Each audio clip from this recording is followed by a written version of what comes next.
우리에게 주신 하나님의 말씀은요, 사도행전 1장 9절부터 14절까지 말씀입니다. 이 말씀을 마치시고 그들이 보는데 올려져 가시니 구름이 그를 가리어 보이지 않게 하더라. 올라가실 때 제자들이 자세히 하늘을 쳐다보고 있는데 흰옷 입은 두 사람이 그들 곁에 서서 이르되 갈릴리 사람들아 어찌하여 서서 하늘을 쳐다보느냐. 너희 가운데서 하늘로 올려지신 이 예수는 하늘로 가심을 본 그대로 오시리라 하였느니라.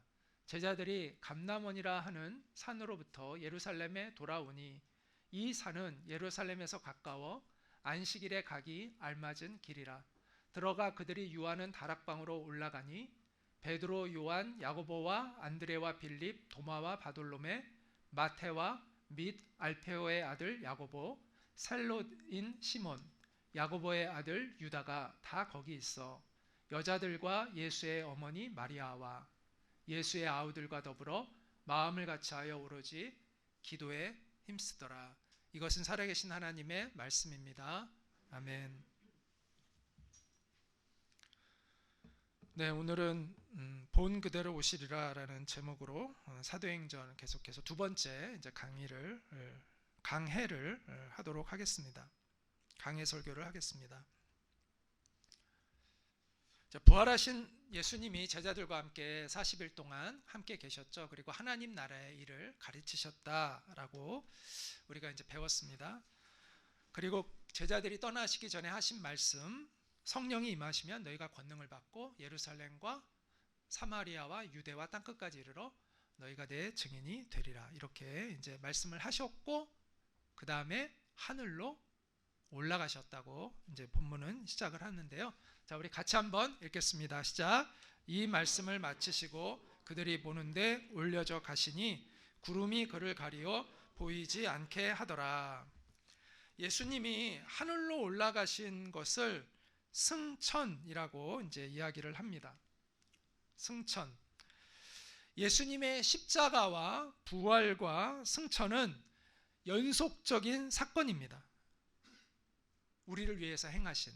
그래서 예수님의 그 십자가가 없다면 부활도 없는 것이고 또 예수님의 부활이 없다면 승천도 이루어질 수가 없는 것이죠.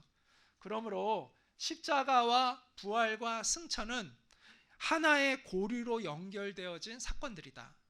이걸 먼저 아셔야 되고요. 각 사건이 다른 사건의 의미를 해석해주고 강화시켜준다라고 이야기할 수 있습니다. 그래서 이 세 가지의 연속적인 사건이 우리를 하나님의 영광의 빛 앞으로 인도하고 있다. 이렇게 이야기할 수 있습니다. 자, 예수님의 십자가의 죽음이 비참한 죽음이 아니라 하나님의 뜻을 성취하는 영광스러운 죽음이었다는 것을 우리가 어떻게 알 수 있죠? 바로 부활이 있기 때문에 알 수 있는 것이죠.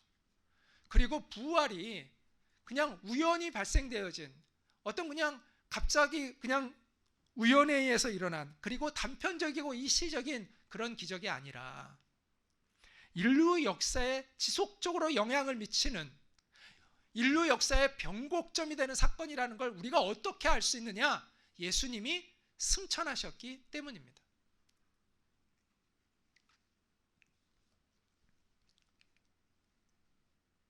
승천은 예수님이요 하늘로부터 오신 분임을 우리에게 알려주고 있고 예수님이 누구이신가를 우리에게 선포해 주는 사건이에요.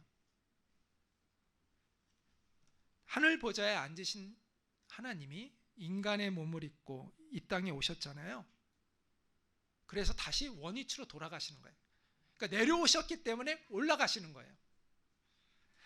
그것은 예수님이 하늘에서 이 땅에 오신 목적이 이루어졌다는 것을 말씀하고 있는 거예요. 이루어졌으니까 올라가시는 거예요.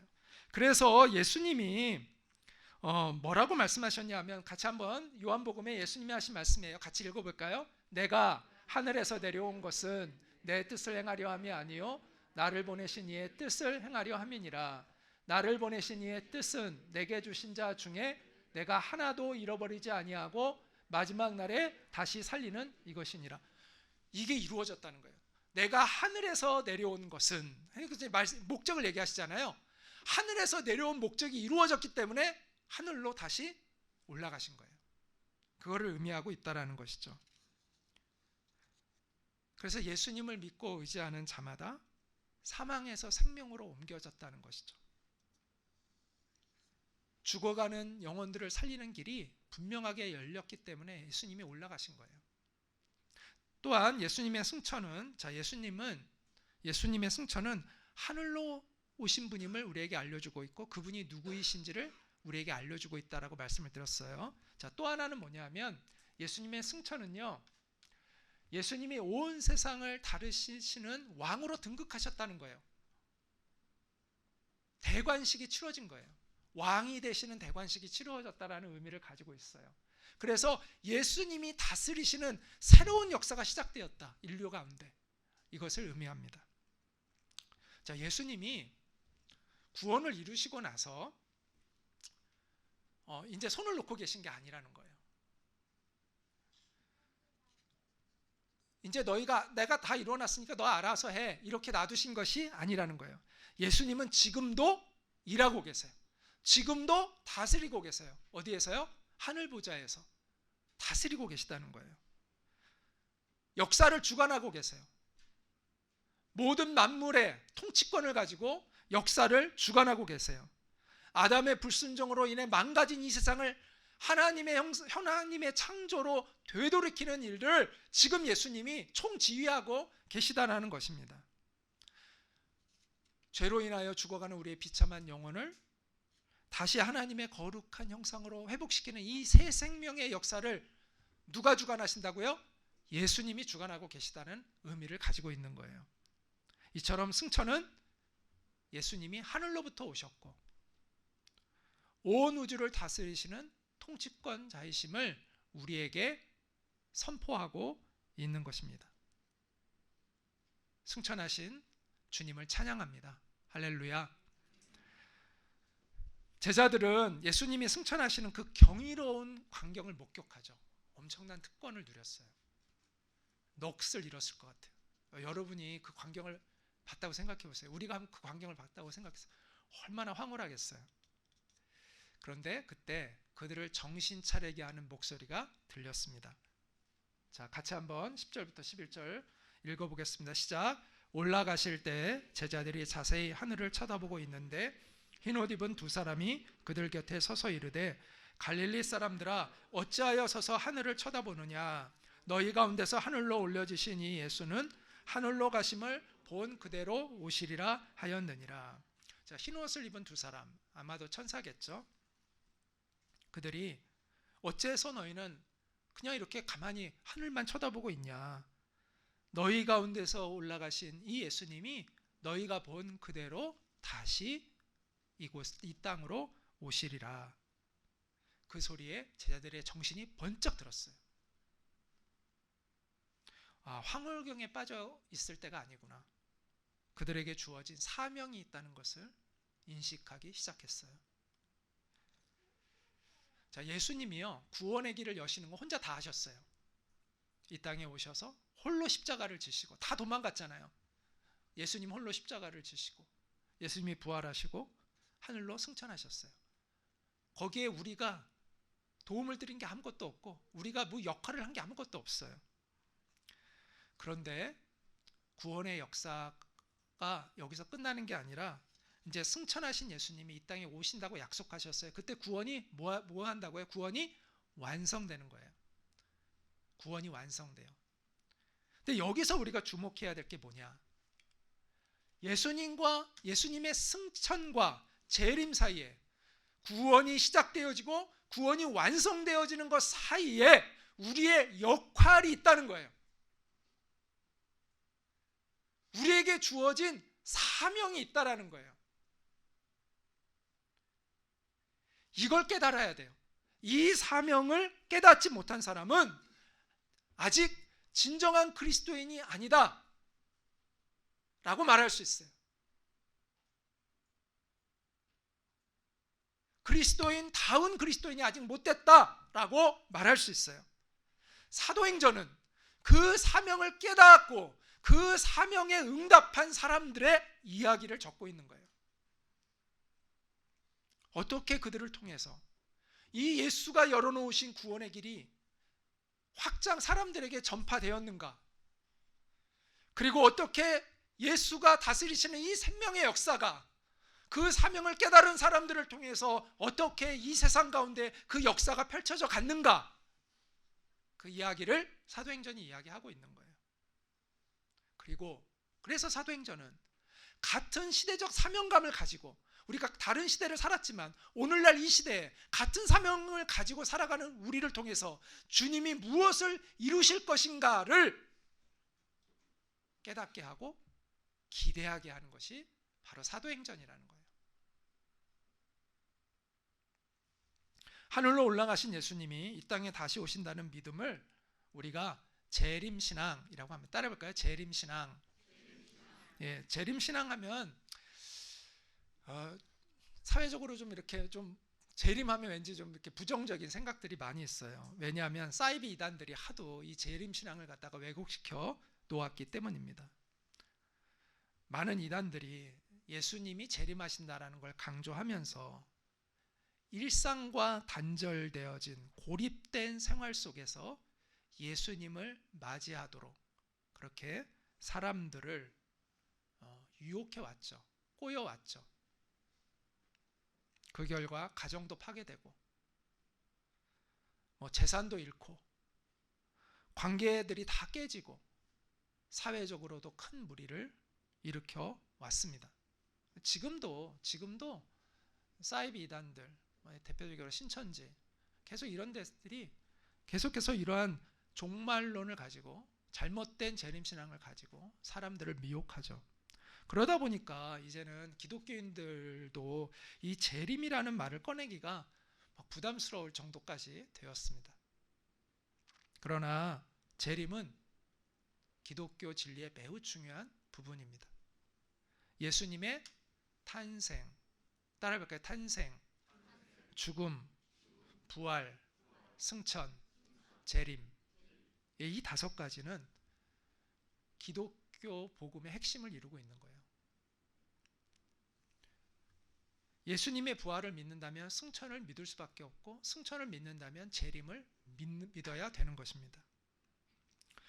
기독교의 전통적인 절기 중에 대림절이라고 있는데, 우리가 보통 이제 성탄절과 부활절을 중심으로 지켜서 대림절 하면 잘 모르지만, 대림절은 원래 기독교 전통에서 성탄절이 있기 4주 전 기간을 대림절이라고 그래요.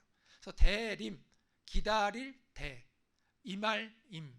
그러니까 예수님의 임함을 기다리는 절기, 이런 뜻이에요. 그래서 우리는 대림절 하면 흔히 예수님의 그 성탄, 그 첫 번째 오심을 기다리는 절기로 이해하는데 이중적 의미가 있어요. 이 대림절은.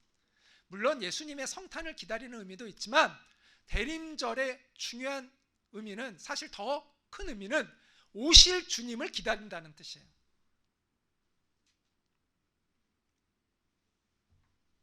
예수님의 탄생은 2000년 전에 이미 이루어졌어요. 그것을 기억하고 감사하는 것도 필요하죠. 그러나 우리가 아직도 기다리고 있는 간절한 기다림이 있죠. 그것은 주님이 다시 오시는 것이죠. 주님은 약속하셨고 아직 그 약속은 성취되지 않았기 때문에 우리는 반드시 성취될 것을 믿고 기다리고 있는 거죠. 성경은 예수님의 탄생보다 훨씬 더 많이 예수님의 재림에 대해 언급하고 있다는 것을 아시나요? 그렇기 때문에 세상에서 아무리 재림이라는 말에 거부감을 보인다 하더라도 우리는 예수님의 다시 오심을 기다리는 사람들이라는 우리의 정체성, 그거를 잃어버리면 안 됩니다. 그리고 우리는 당당히 말할 수 있어야 합니다. 같이 한번 읽어볼까요? 하늘로 가심을 본 그대로 오시리라. 이 믿음을 우리는 가지고 살아가야 합니다. 이 재림신앙을 가져야 우리는 구별된 삶을 살아가요. 재림신앙을 가진 사람들의 중요한 특징이 뭐냐면 세상과 구별된 거룩한 삶을 살아간다는 거예요. 그래서 올바른 재림신앙을 우리가 가져야 돼요. 세상과 구별된 거룩한 그러한 삶을 살아가야 돼요.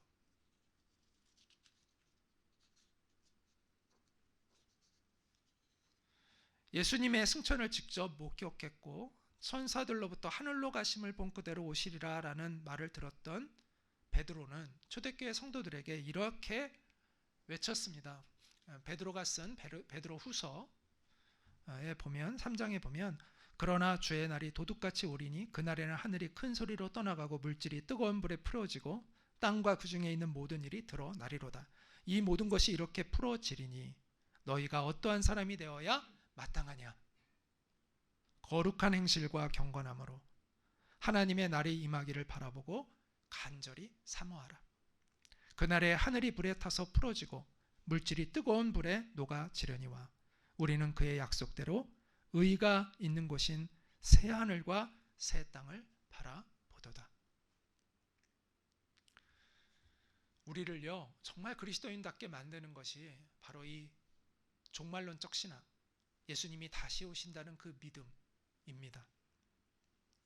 재림신앙을 갖지 않은 사람은 그리스도인답게 살 수 없습니다.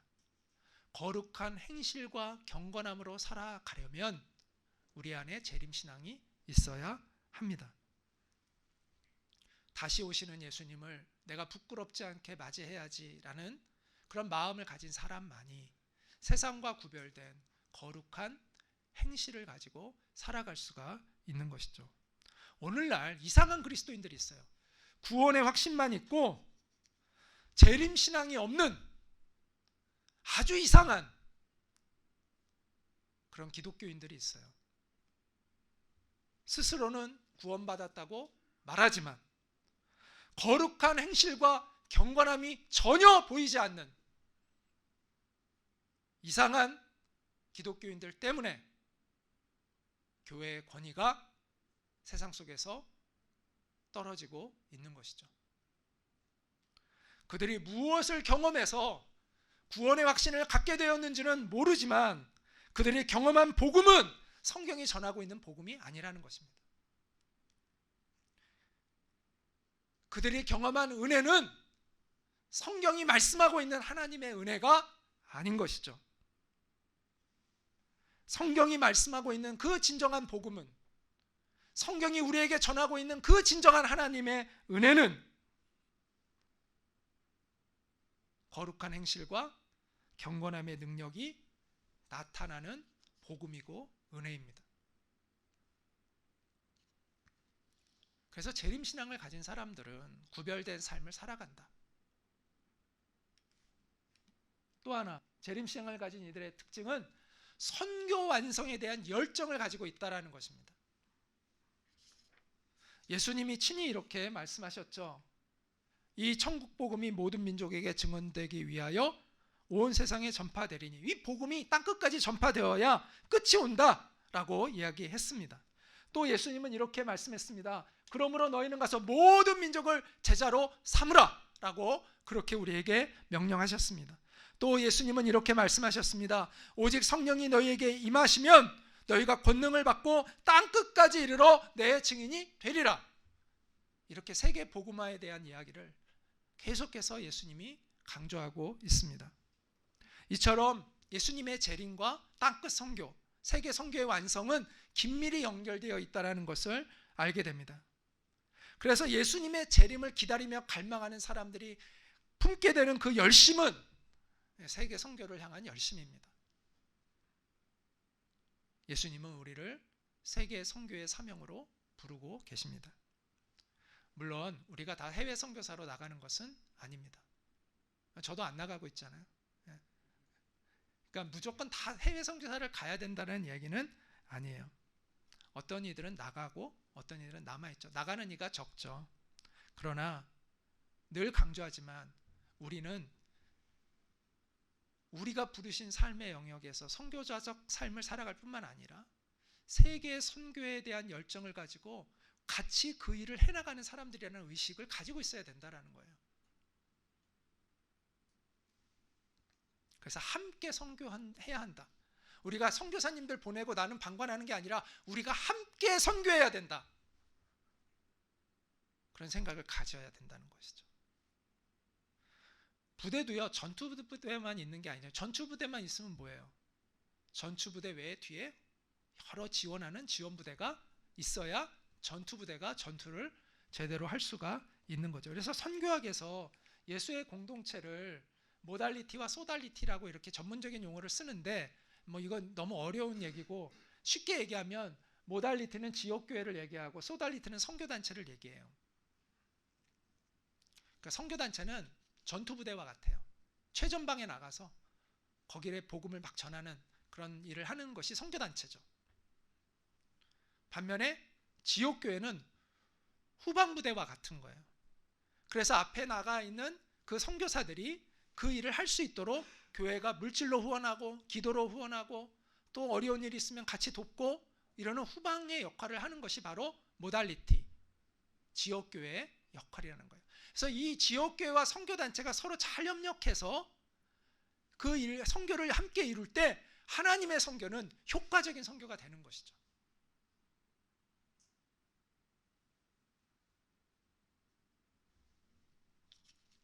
그래서 온 세상에 복음이 전해질 때 주님은 다시 오신다고 약속했습니다. 그래서 그런 의미에서 주님을 곧 오시게 하는 일이 선교다, 이렇게 얘기할 수 있어요. 세계 선교는 주님이 곧 오시게 하는 일을 하는 것입니다. 주님이 더디 오기를 바라는 자들은 그래서 세계 선교에 관심이 없어요. 그러나 주님이 속히 오시기를 바라는 사람들은 그 사람이 어디에 있든지, 그 사람이 한국에 있든 어디에 있든 상관없이 세계 선교에 관심을 갖고 거기에 내가 해야 할 역할이 무엇인가를 고민하며 살아가요.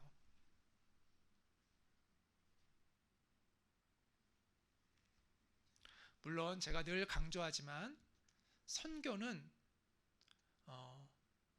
세계 선교라는 그것만이 선교의 단은 아니에요.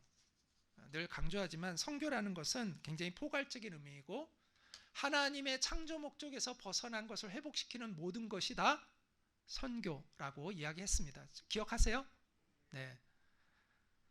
그래서 오늘날 이제 영역 선교라는 말을 한다는 거죠. 영역 선교, 비즈니스 선교, 이제 영역 선교이잖아요. 교육 선교, 이게 다 영역 선교죠. 그래서 이런 말을 할 수가 있는 거예요. 분명히 우리가 살아가는 삶의 모든 영역에 하나님의 선교, 하나님의 회복해 하시는 역사들이 필요합니다. 그래서 우리는 우리가 살아가는 그 삶의 현장에서 복음의 증인으로 살아가는 것이 중요합니다. 그러나 아까도 얘기했지만 세계 복음화, 세계 선교를 빼고는 선교의 개념이 완성되지 않는다는 것도 알아야 돼요. 세계 선교를 무시하면 선교가 완성될 수 없어요. 영역 선교도 해야 되지만 분명히 지역 선교, 세계 복음화, 땅끝 선교도 해야 하는 거예요.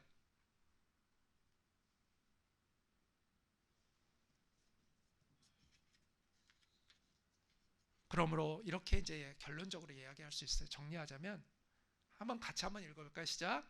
우리 각자는 우리가 몸담고 살아가는 그곳에서 복음의 증인으로 살아가야 할 뿐만 아니라 우리 모두는 교회를 통해서 땅끝 선교의 완성을 위해 함께 노력해야 한다. 이것을 여러분이 정확하게 인식하고 있으면 좋겠어요. 우리가 최전방에 나가서 사실 전투부대 요원이 된다는 게 쉬운 일이 아니잖아요. 군인들도 그 특수부대 요원이 된다는 게 쉬운 일이 아니잖아요. 오랜 훈련을 거쳐고 많은 결단을 해야 할 수 있는 일이잖아요. 그럼 그런 사람들이 정말 그 사명을 잘 자기의 역할을 그 사명을 감당할 수 있도록 많이 도와줘야죠. 그런 사람들이 쉽지 않은데,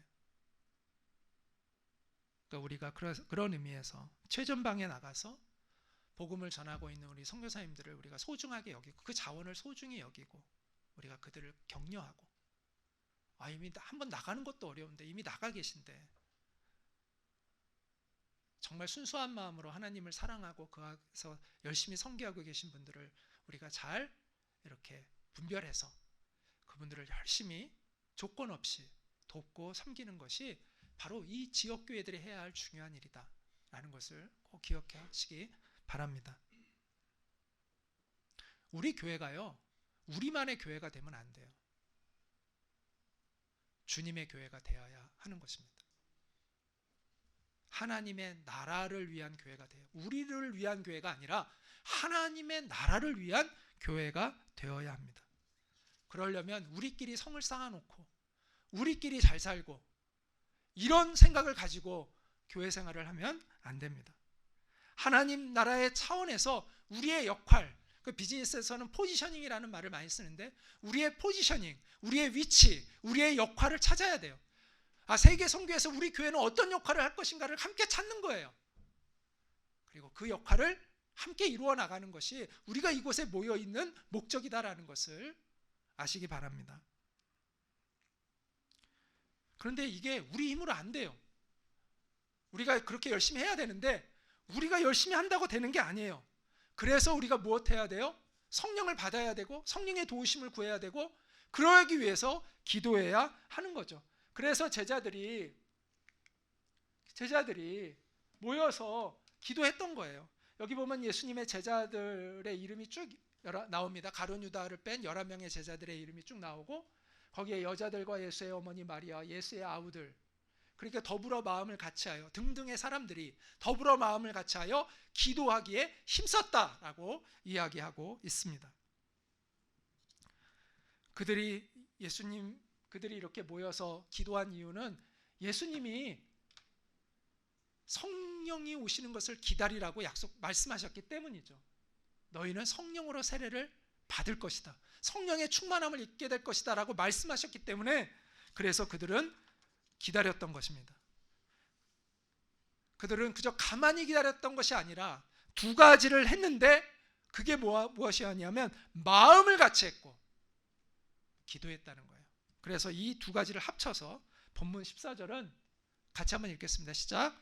더불어 마음을 같이하여 오로지 기도에 힘쓰더라 이렇게 말씀하고 있습니다. 마음을 같이하여 기도했다는 거예요. 우리가 어떻게 마음을 같이할 수 있을까요?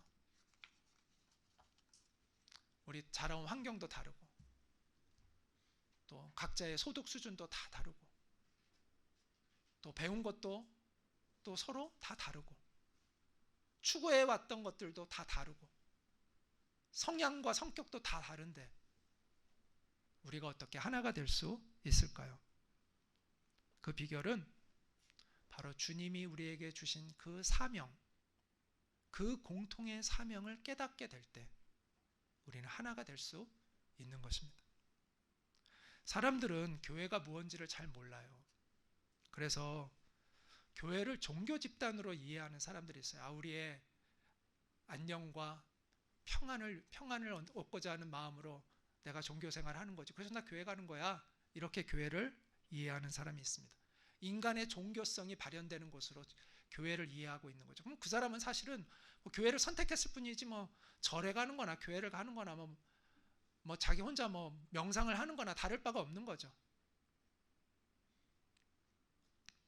또 어떤 이들은 교회를 사교 집단으로 이해합니다.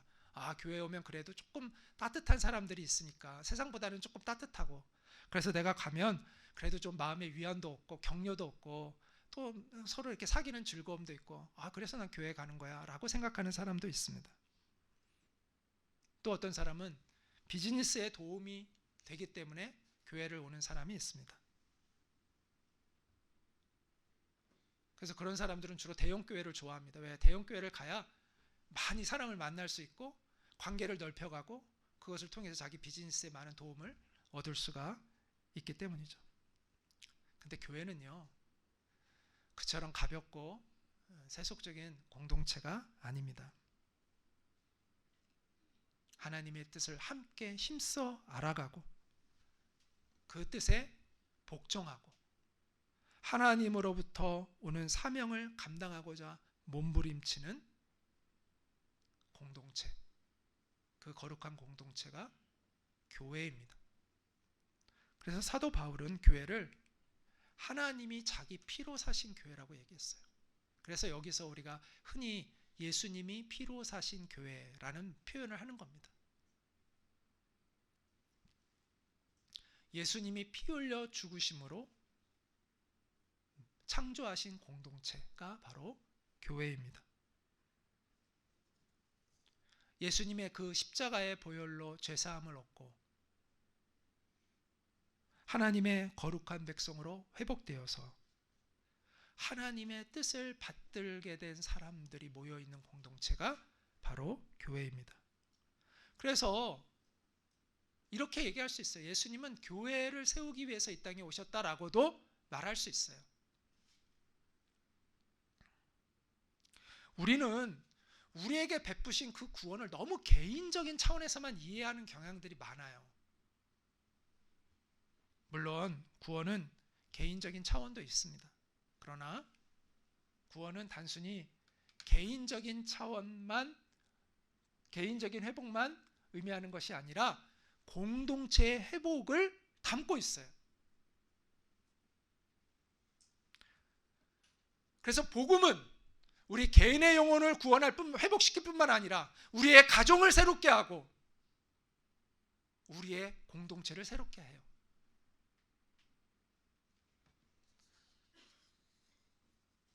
주님이 회복시켜 주시는 많은 공동체가 있죠. 일터 공동체도 그 중에 하나이죠. 교육 공동체도 있고. 그런데 가장 중요한 공동체가 무엇이냐? 바로 교회입니다. 교회는 더불어 마음을 같이 하는, 그래서 더불어 하나님의 뜻을 함께 찾아가는, 그래서 하나님 앞에 더불어 기도하는, 그래서 더불어 하나님의 뜻을 받들어 복종하는 그런 사람들의 공동체가 교회이고, 하나님은 우리를 그 교회로 불러주셨습니다. 그래서 우리가 이곳에 있어요. 우리가 함께 하나님을, 우리가 왜 우리를 하나님이 이곳에 불러 모으셨는가를 함께 찾기 위해서 지금 모여 있는 거예요. 저만 하나님의 뜻을 아는 게 아니라 우리가 함께 하나님의 뜻을 찾아가는 거예요. 그래서 우리가 함께 기도하고 그 기도함으로 찾게 된 하나님의 뜻을 받들어 하나님이 우리의 공동체에 주신 사명을 이루어 나가는 거예요. 하나님이 선교를 완성해 가시는 그 일에 우리가 어떻게 쓰임 받을 것인가?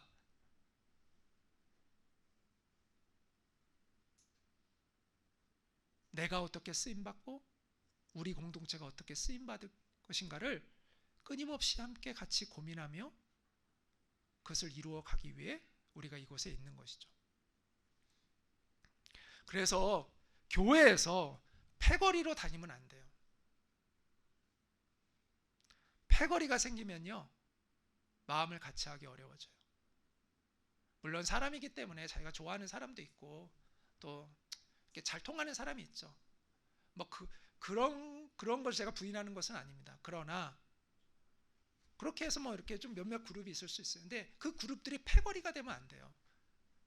그럼 병적인 존재들이 되는 거예요.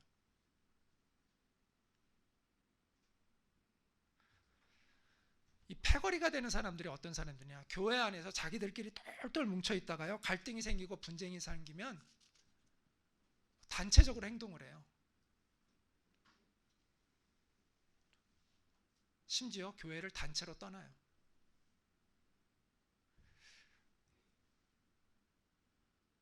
교회를 자기의 사적 집단으로 이해하고 있는 것이죠. 사적인 이해 집단으로 만들어버리고 있는 거예요.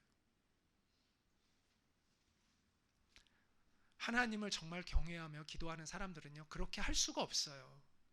하나님 무서워서. 기도는 왜 합니까?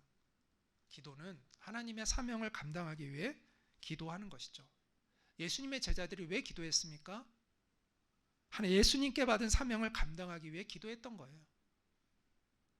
예수님의 약속을 붙잡고 예수님의 말씀대로 복음을 증거하는 증인들이 되기 위해서 기도했던 거예요. 그게 자신들의 능력으로 되지 않는 걸 알기 때문에 그 성령을 받기 위해서 그들은 기도에 힘썼던 것이죠. 그런 사명의식이 공유되었기 때문에, 그 목표가 같이 공유되었기 때문에 그들이 한마음이 되어 기도할 수 있었던 거예요. 그래서 그 공동체가 교회다운 교회가 될 수 있었던 것이죠.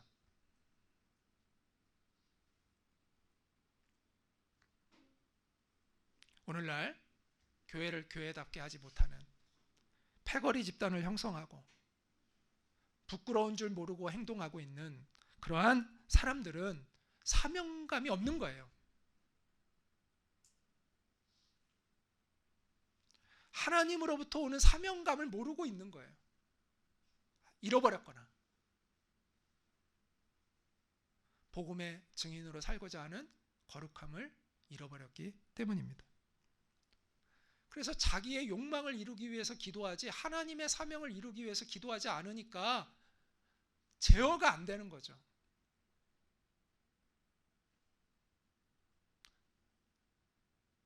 그런 사람들이 모여 있으면 우리가 어떻게 하나가 될 수 있겠습니까? 서로 자기가 높아지려고 하는데 어떻게 우리가 한 마음이 될 수 있겠습니까? 사사기에 그들이 왕이 없어 자기 소견대로 행하였더라라고 말씀하고 있는데 자기 왕을 잃어버리고 왕이 없어요. 자기 위에 예수님이 없어요. 자기 마음대로 행동하는 그들이 모여서 어떻게 하나가 될 수가 있겠습니까? 우리가 그런 비참한 교회가 되면 안 됩니다. 존재 가치를 잃어버린 그런 세속화된 교회가 되어지면 안 됩니다. 우리는 예수님의 가르침을 따르는 예수의 공동체가 되어야 합니다. 하나님의 나라를 구하는 하나님의 나라의 공동체가 되어야 합니다.